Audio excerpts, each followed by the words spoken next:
car driving is down. People are logging less miles Oh, interesting. on their daily drives. Less people are commuting and all of that. But frequencies are up. Huh. Wait, So people are driving, they're spending less hours on the road? Yep.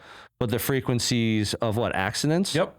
Oh, well. And you could attribute that to distracted driving. Yeah. Cell phones, Any number of things. So that's kind of a weird one that you're like, doesn't quite make sense, but has a direct impact with all of these insurance companies trying to deal with interesting claims and being profitable.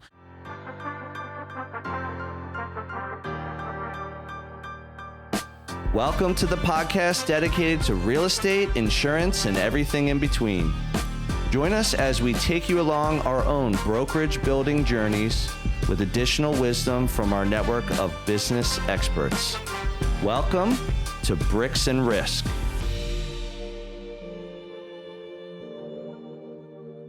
Hey everyone, welcome to another episode of Bricks and Risk. I'm Tim Garrity. And I'm Sean Mooney. And today, Sean, I'm going to introduce this one. We're going to talk about the insurance industry woes, as I like to call it.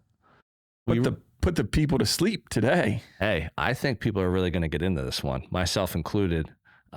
We recently just did an episode where we were talking about the residential real estate industry and everything with the National Association of Realtors and lawsuits and commissions and the whole thing.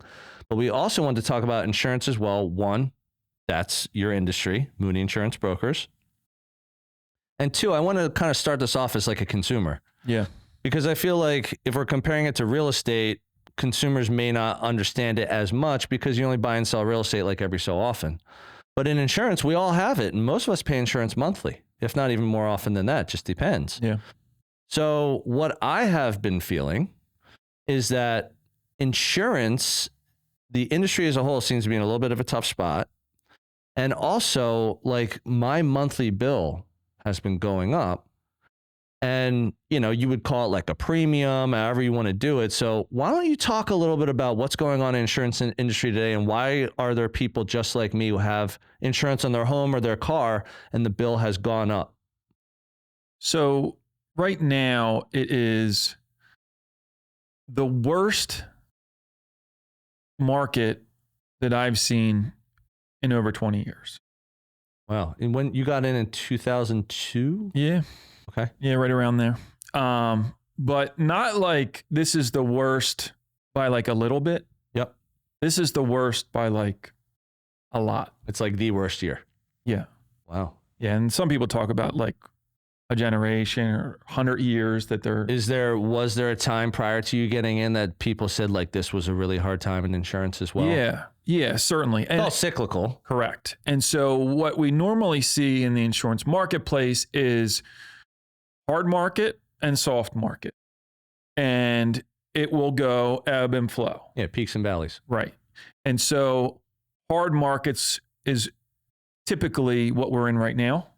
And, you know, that means that companies aren't making what they normally make for a variety of reasons.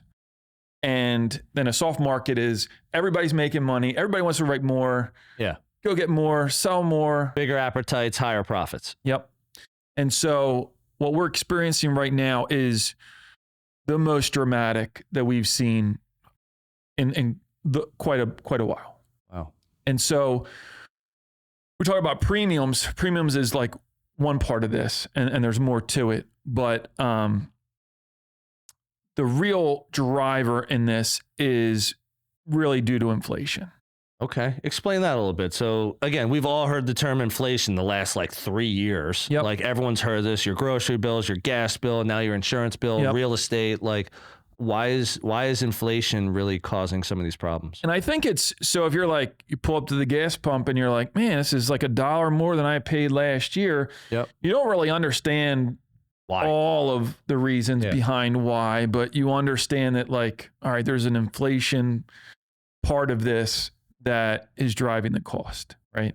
And so insurance right now, due to inflation, is premiums on a normal year, what we see on increases, what we would typically see would be modest increases year over year. Like a couple percentage points type 4%, of thing? Okay. 5%. What we're seeing right now is the basement being 20%. Wow. Really? Yeah. Meaning everyone's a minimum. Most people's insurance bills monthly have gone up somewhere around like 20%. Yep. Whoa. Yep.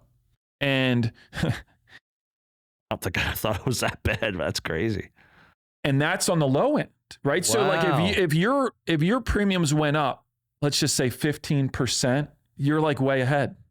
Damn. Yeah. So you would be more like 15% if like you haven't had any claims type of thing. Yeah, but there's more to it than that. It's just some companies are more profitable than others right now, so they don't need to take as much. They're almost like you happen to be with a good company and you're a good client type of thing. Yeah, somewhat, but more to it. But then on the far end is like 50% increases that we're seeing. I had a guy call the other day and he called and said, hey, he's not with us. Mm-hmm. And he said, hey, can you take a look over my stuff? I got my renewal and I was like, fell out of my chair. And I'm like, okay, what's going on? He said, my insurance for my auto policy went up 100% from last year, no claims, and no accidents, no claims, clean history, no violations, no nothing. 100%. Gosh. I said, there's no way. I was trying to like call. Have you seen that before? Is that not that number? Not that number. So he was literally paying $4,000 last year. I said, send it over. Yeah. I got to see this. I got to get my eyes on it. Not lying. Sent it over last year. Sent it over this year at the renewal. $8,000. Oh, wow. All right. So here's a question. The bills are going up mostly because of inflation. It's because the insurance companies, they're not making enough money. Would you say that's like one of the reasons why? So it is about making money, but it's like, how do you get there? Yep. Right. So like really insurance, if you think of insurance just as a program, right? So your insurance you pay the insurance premiums to the company. Yep. The company pays out for claims, and then whatever is left is how profitable you are. Exactly. Right.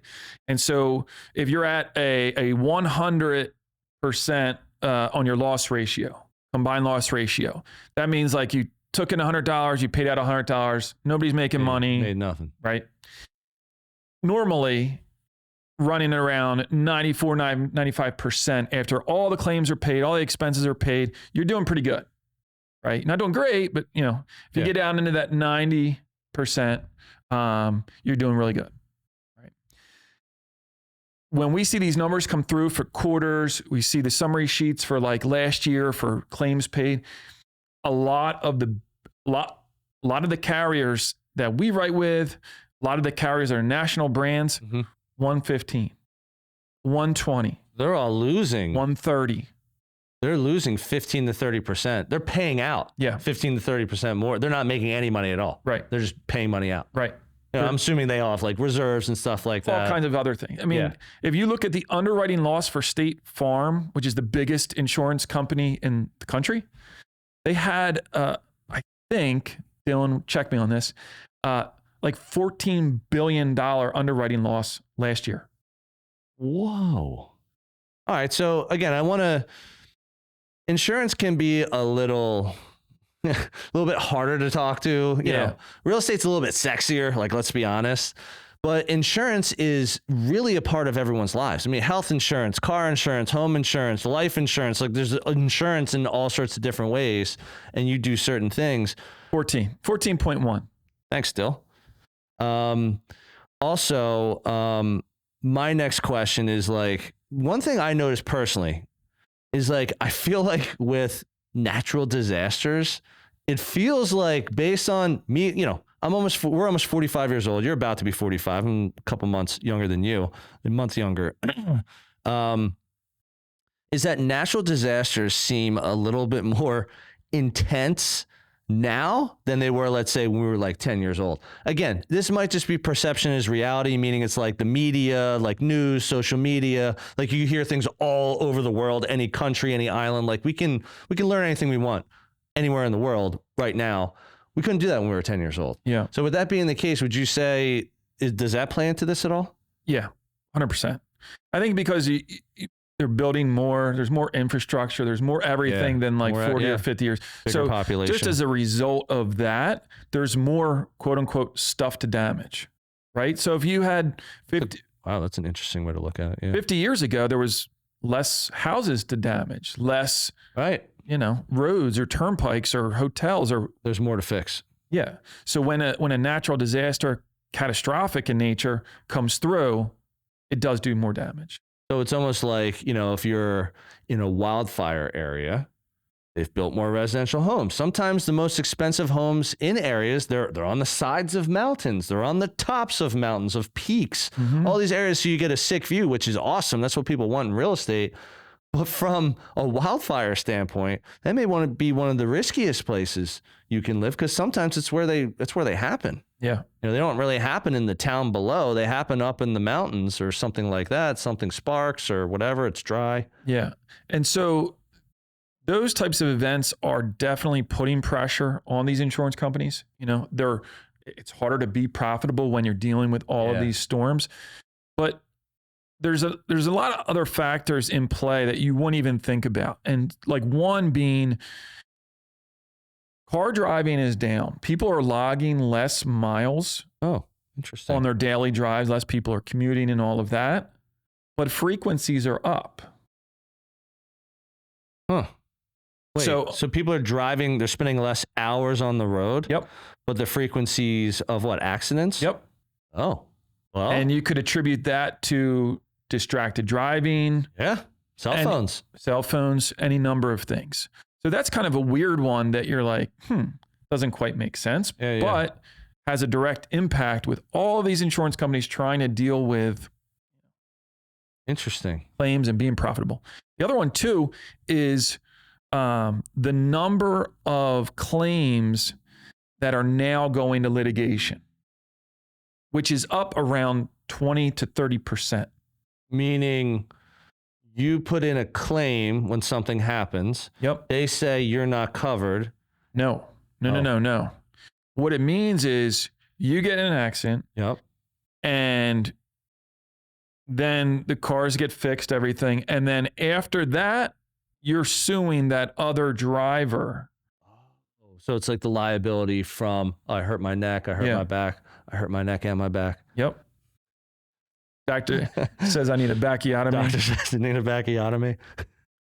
So those things, that's another one that is putting that pressure on these insurance companies. Okay. So it's just the people arguing with each other, people going for money grabs, whatever it is. Fill in the blank. It's just more money being paid on claims because it's more litigious. Yeah. Interesting. So that's another factor. And then if you think about autos and homes, the cost of repair overall, right? Yeah. So to fix, we had up in New Hope, we had a house fire that I think we were insuring the house for like $750. Okay. Kitchen fire. It wasn't like a total loss or anything like that, but it was pretty extensive interior damage. Smoke damage and all sorts of stuff. They paid out like close to $900,000. Whoa. For the repair. Why? Cost of labor, contractors' rates, materials. Whoa. Materials are up 30, 40%. Yep. Lumber, roofing, siding, windows. I mean, appliances. It's just not mathing at that point. Right. And so what these insurance companies are kind of left to deal with is like, last year you were paying $1,000 and your home was terribly underinsured because the rate of inflation went up so quickly and so sharply that they weren't getting the right premium for you last year. And then a claim happens, we're obligated to pay, whatever today's rate is for labor and materials. And so they weren't getting the right rate last year on that. And now what they're trying to do is play catch up. Yeah. Now they're like, we got screwed last year, so now we're going to have to ding you this year kind of thing. Right. Wow. And so they have to, when they do a filing, they have to go to the state. State Department of Insurance has to approve it. So they might go to the state and say, hey, listen, we had this many losses. We're this much under being profitable. Mm-hmm. We need a homeowner's rate of 32% across the board to get us right. Whoa. They're not, more times than not, they're not going to approve their number because you have to show all of the math. Or, sure, yeah. You know, it's not just, that's what a lot of people think is like, a lot of people just think, oh, they're just taking rate. They just want more money, you know, this right. and the other.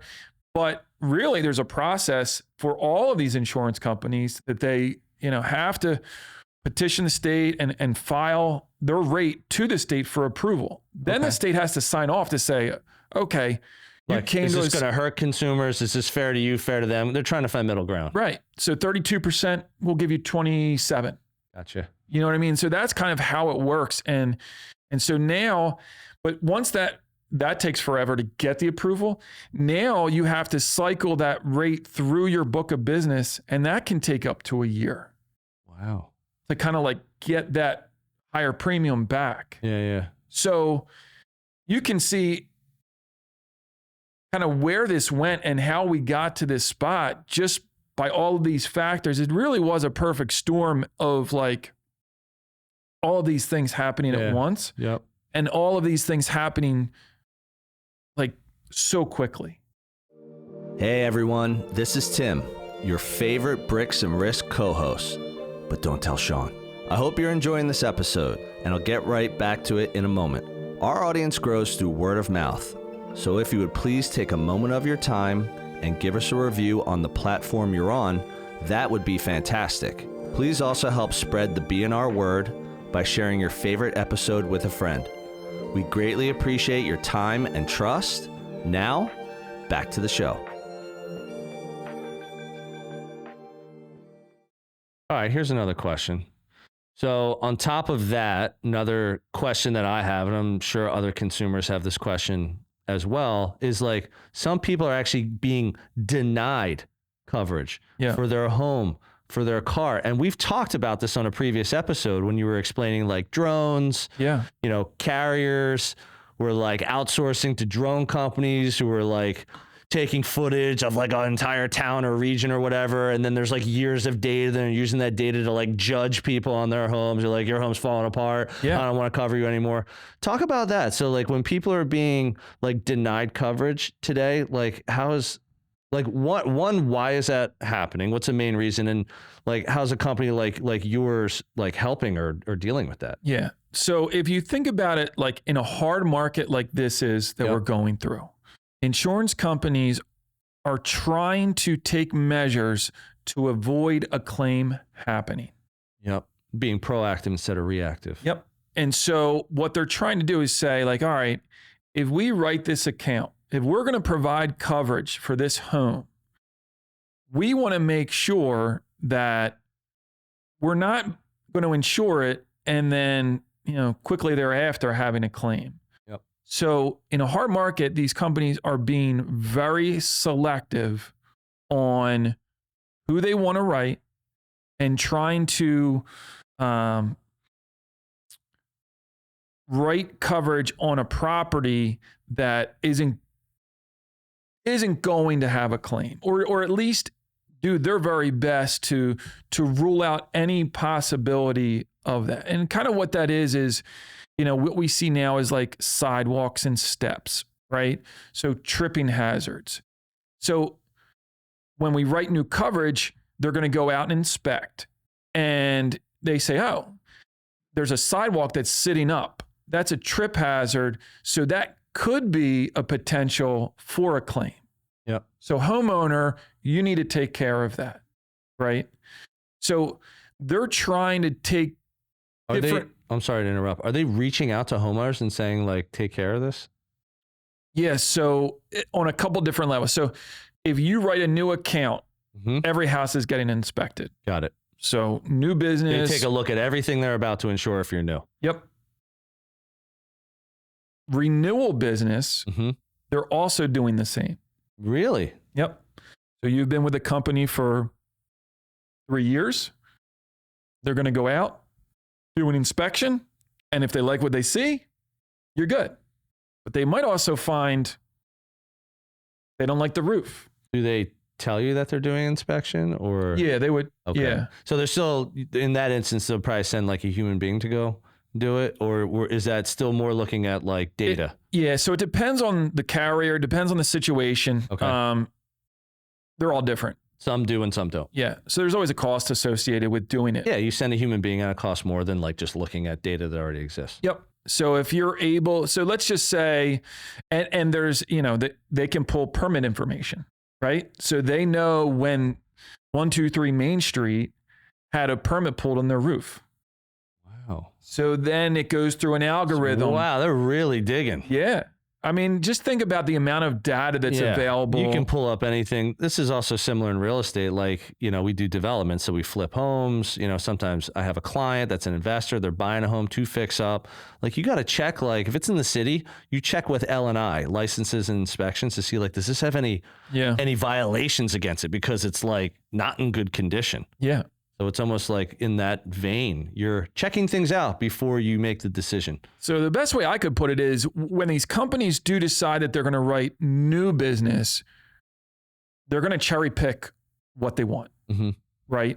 So it might be a roof, it might be old windows, cracked windows, sidewalks, any variety of things that could pop up that could potentially be a hazard that they want to try to avoid if they're offering that new coverage.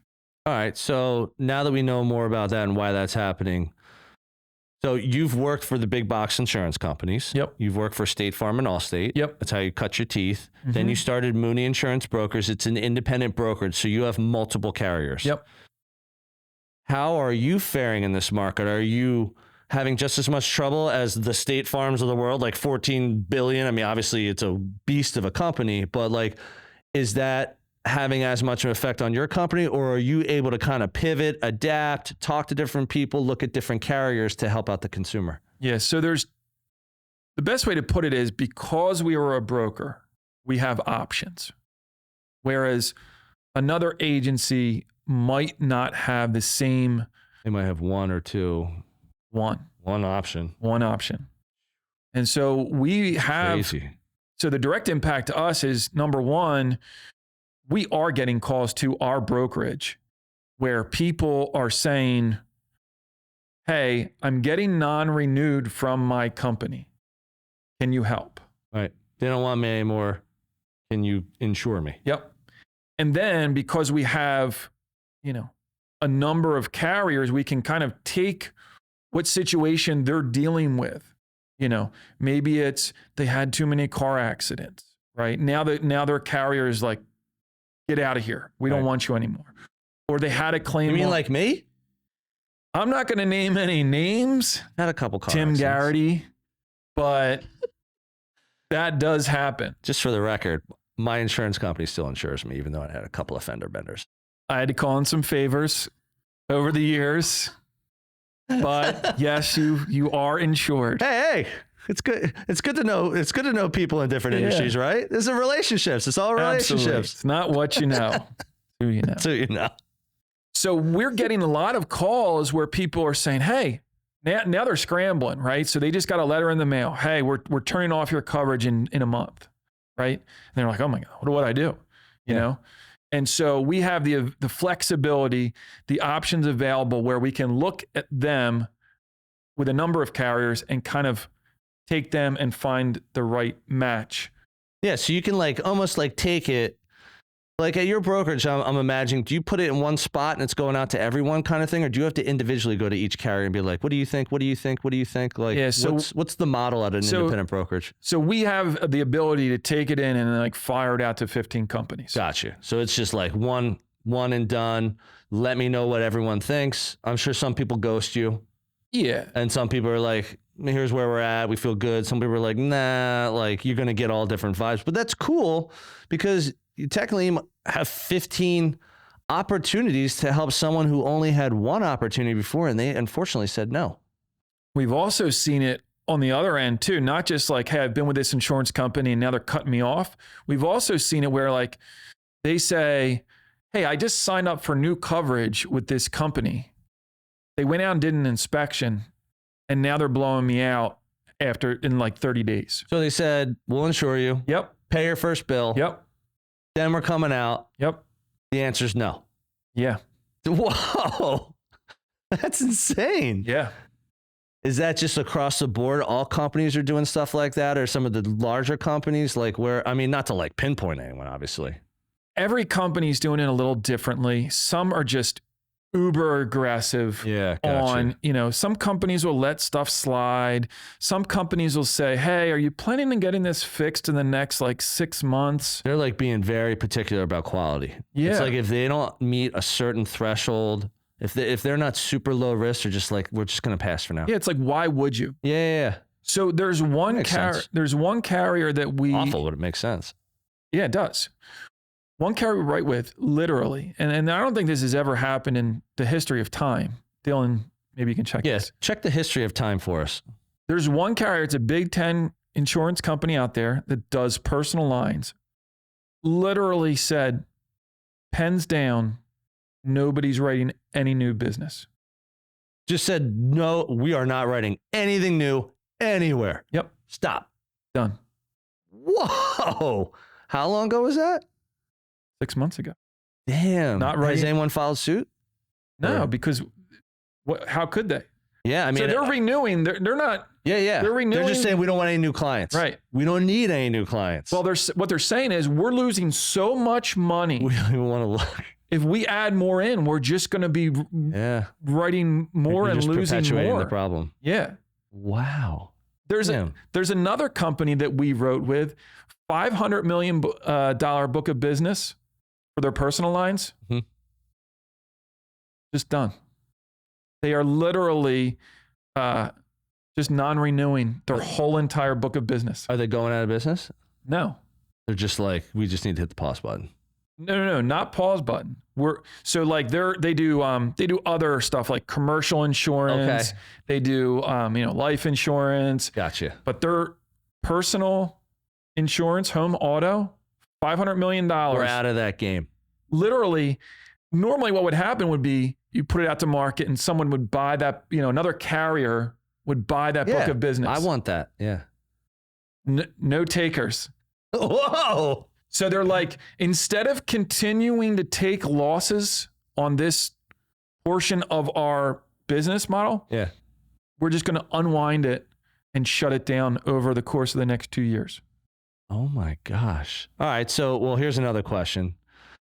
Are there any changes currently that we haven't talked about in place today that like weren't in place, let's say like 2 years ago or so when a lot of the inflation scares were really happening?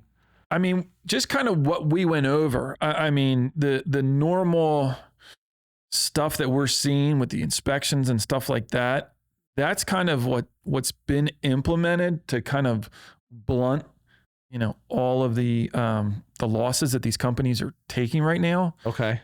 I'm sure, like literally we get these reports that come through like daily or weekly. Like at first it was like, hey, we won't write a home with a roof that's older than 20 years. So you could have a 30-year shingle and it be like, 25 years. You got 5 years up. They don't want it. What's the craziest story you have heard, aside from that person that had the 100% jump in their car insurance? Have you heard are there like any crazy stories that come to mind of like people's homes that like you just heard it and you were like, what? No, I mean, not like... Nothing that comes to mind that's that severe? Not like a premium standpoint or anything like that. I mean, we get a lot of these, you're getting canceled for what? Yeah. Like a head turner or a head scratcher. Like, is that real? Is that possible? Could they actually do that? Like right now, one of the things they've instituted is no homeowners where a tree is near your house. What? Yeah. Whoa. So just like they're They just doing, don't want that risk because they're like, it could destroy a $500,000 million home. yeah, Just don't want to have anything to do with that. yeah. It's that much of a risk. So a carrier literally Yeah. is taking that off of their books. They're basically saying it's too much of a risk. There's too much there that it's better for us to not even try to write that. Well, all right. So here's a great question. I'm going to relate this to our little local market here. So we're in Philadelphia right now. We're in the Manayunk section. 215 Labs. 215 Labs.